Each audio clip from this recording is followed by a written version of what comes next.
জামাত যদি এইভাবে এগিয়ে যায়, এই দেশে যদি সুশাসন সুবিচার প্রতিষ্ঠিত হয়, দুর্নীতিমুক্ত বাংলাদেশ যদি তৈরি হয়ে যায়, তাহলে সমাজে আর বিভাজনের রাজনীতির এই ব্যবসা চলবে না। সুতরাং যে কোনো মূল্যে জামাতকে বাংলাদেশের রাজনীতি থেকে অস্তিত্বহীন করে দিতে হবে। ইসলামী ছাত্র শিবিরের উপর তাণ্ডব চালানো হয়েছে, জীবন কেড়ে নেওয়া হয়েছে, পঙ্গু করা হয়েছে, তাদেরকে গুম করা হয়েছে, কিন্তু ইসলামী ছাত্র শিবির কারো কাছে মাথা নত করে নাই।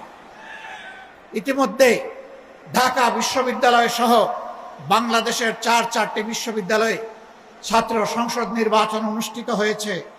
আল্লাহর অসীম মেহেরবানিতে ছাত্র এবং ছাত্রীদের ভালোবাসা সিক্ত হয়ে ইতিহাসের নতুন রেকর্ড তৈরি করে ইসলামী ছাত্র শিবির তারা সফলতা অর্জন করতে সক্ষম হয়েছে।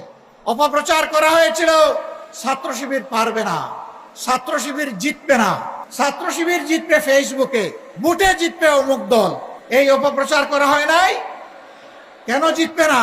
তরুণ যুব সমাজ এদের আদর্শ পছন্দ করে না, এদের কার্যকলাপ পছন্দ করে না, ছাত্রীরা তো একেবারেই না।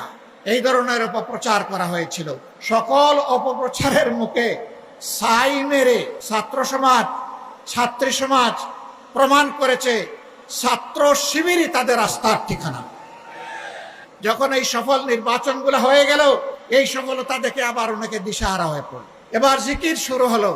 এই নির্বাচনের কোনো প্রভাব জাতীয় নির্বাচনে পড়বে না। যার কোনো প্রভাব পড়বে না, এই প্রভাব পড়াটা যারা সহ্য করে না, তারা টেলিভিশনে টকশোতে গিয়ে প্রতিদিন প্রতি রাত এত জিকির কেন করছে? এ কথাই প্রমাণ করে যে সবার আগে এই সংসদ নির্বাচনগুলোর প্রভাব তাদের মগজের উপরে পড়েছে, আর তার ইতিবাচক প্রভাব জনগণের হৃদয়ে পড়েছে। এই রাস্তায় অনেকে সফল হতে পারবে না চিন্তা করে, জনগণের ম্যান্ডেটে আসতে পারবে না চিন্তা করে এখন কোনো কোনো জায়গায় পুরাতন সন্ত্রাসীরা নূতন রূপে আত্মপ্রকাশ করতে যাচ্ছে। কোথাও আমাদের প্রচার মিছিলে গুলি চালানো হচ্ছে, কোথাও মা বোনদের উপর হামলা করা হচ্ছে, কোথাও আমাদের প্রচার উপাদান উপকরণ সমূহ ছিঁড়ে ফেলা হচ্ছে, সরিয়ে ফেলা হচ্ছে। পোস্টার ছিঁড়ে ফেলতেছেন, বিলবোর্ড উদাও করে দিচ্ছেন, লাভ হবে না।